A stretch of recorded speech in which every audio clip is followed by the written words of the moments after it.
আসসালামু আলাইকুম হুজুর।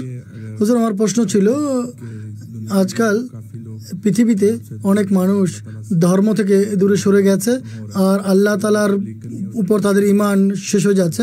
যদি তাদেরকে তবলিগ করতে হয় তাহলে আমাদের কিভাবে তবলিগ করতে হবে? প্রথমে তাদেরকে বলো যে এক খোদা আছেন। যে খোদাকেই মানে না তাকে প্রথমে খোদার অস্তিত্ব সম্পর্কে বুঝাতে হবে, খোদার অস্তিত্ব বুঝাতে হবে, তাকে বিশ্বাস করাতে হবে যে এক খোদা আছেন। তুমি কথা বলার পূর্বে যে জামাতে আহমদিয়া সত্য, ইসলাম সত্য ধর্ম বা অমুক জিনিস সত্য, এর প্রতি তার কী আগ্রহ, এটি তোমার জন্য হতে পারে, আমার তো এর প্রতি কোনো আকর্ষণ নেই। তাই প্রথমে খোদার উপরে তার বিশ্বাস জন্মাতে হবে, খোদার অস্তিত্বের প্রতি তার বিশ্বাস সৃষ্টি করতে হবে। যখন খোদার সত্তায় তার বিশ্বাস জন্মাবে তখন, উদাহরণস্বরূপ আমার মনে হয় সংসদে এক ব্যক্তি এসেছিল এখানে, সে আমাকে বলে আমার খোদার উপর কোনো বিশ্বাস ছিল না, আমি ধর্ম ছেড়ে দিয়েছিলাম, আমি বিধর্মী হয়ে গিয়েছিলাম, কিন্তু আজ আপনার কিছু কথা শুনে আমি এটি বুঝতে পেরেছি যে ধর্ম নামে কোনো জিনিস আছে, আর যদি ধর্ম থাকে তাহলে খোদাও হবে। প্রজ্ঞার আলোকে অনেক কথা বলতে হয়, তাই প্রথমে তাদের খোদার উপরে বিশ্বাস সৃষ্টি করাতে হবে, ঠিক আছে? আর খোদার অস্তিত্ব কি, খোদার সত্তা কি, এই জন্য নিজের সম্পর্ক আল্লাহ তাআলার সঙ্গে মজবুত করতে হবে। এরপর দোয়াও করো।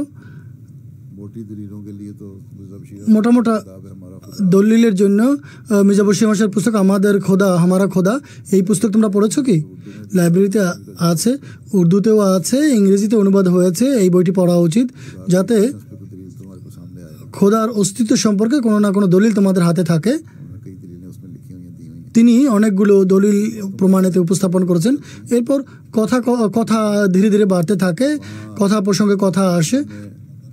ওখানে লন্ডনে গিল্ড হলে আমাদের একটি ধর্মীয় সম্মেলন হয়েছিল, সমাবেশ হয়েছিল। একবিংশ শতাব্দীতে খোদা আছে কি নেই, বিভিন্ন ধর্মের প্রতিনিধিরা সেখানে এসেছিলেন। ইহুদি, খ্রিস্টান, কর্নেল এবং রাবাই এবং বড় বড় শীর্ষ ব্যক্তিরা এসেছিলেন। এখানকার রাজনীতিবিদরাও ছিলেন। বেশি সময় ছিল না, আমি এক্ষেত্রে দলিল দেওয়ার জন্য হযরত মসিহ মউউদ আলাইহিস সালামের বিভিন্ন ভবিষ্যৎবাণী ছিল, তা অর্থাৎ প্লেগের ভবিষ্যৎবাণী, ভূমিকম্পের ভবিষ্যৎবাণী, জারের পতনের ভবিষ্যৎবাণী। যারা রাজনীতিবিদ তাদের জন্য এটি আগ্রহ রাখে, জারের পতনের ভবিষ্যৎবাণী। যদি খোদা না থাকেন তাহলে এইসব ভবিষ্যৎবাণী কী করে পূর্ণ হলো? তাদের মধ্যে অনেকেই নাস্তিক ছিল, যারা বলেছে যে তুমি আমাদেরকে চিন্তার খোরাক দিয়েছে। হুজুর বলেন যে তোমরা যদি আহমদি না হও, কমপক্ষে চিন্তার খোরাক তো পেয়েছে। এই জন্য সময় সুযোগ বুঝে কথা বলতে হয়। জাযাকাল্লাহ হুজুর।